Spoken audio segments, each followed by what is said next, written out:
Hi, I'm Martin Graf from Financial Edge Group, and we actually work with a lot of clients around using property and wealth to set up their retirement. And so I want to talk to you a bit about one of the things that we often do with clients, which is once I sell an investment property, what's the best thing to do with that money? And basically we work through a series of steps to make sure we order and prioritize these basically, and this is the order that we work through with clients. And that is one, firstly, pay off the debt that was related to attach to that property. So if you've got a property and you sell that property, clear the debt that was attached to that property. Often the bank's going to require you to do so. Sometimes you might have some debt secured on another property. Basically, once the property is gone, the tax effectiveness of that debt is gone, so we want to make sure that debt's cleared on that property. Ideally, we've got money left over. Potentially, we've made a capital gain, so the next step is whatever money's left over, make sure we put aside what our capital gain is.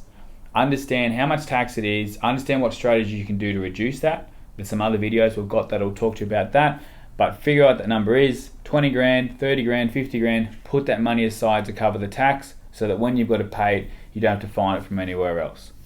Third thing is, once you've got that done, figure out if you've got any other bad debt and pay that money off next. So that might be a balance left against your home, some renovations you're doing on your house, it might be some credit cards or some money from holidays that you've got any bad debt, non-deductible debt. That's the debt we want to clear next.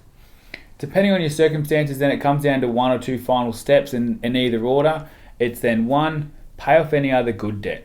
So that if you've got other investments that you're still holding, you've got debt attached to them, often it makes sense to clear some money against those debts. Maybe putting an offset account and paying directly off the loan, but ideally we want to get in a position where we're basically going to be debt free, particularly if we're talking about retirement. If you don't have any of those debts, or sometimes it doesn't make sense to, the next thing we want to look at is using some of that leftover money to put that into super. We know that when we retire, we want as much of our assets inside of super as possible because of the tax effectiveness of it. So clear the debts, good debts, bad debts, tax set aside, money left over, put as much of that tax effectively into super. There's a few different ways, the types of contributions, some that'll save us on tax, some that just move the money across, some that help with our spouse's tax returns. There's an order of priority we work through with those contributions, but ideally, once we go through those steps, we get as much of that money into super as possible. So hopefully that's helpful. If you're about to sell a property or you know someone who is, share this video and work through those steps.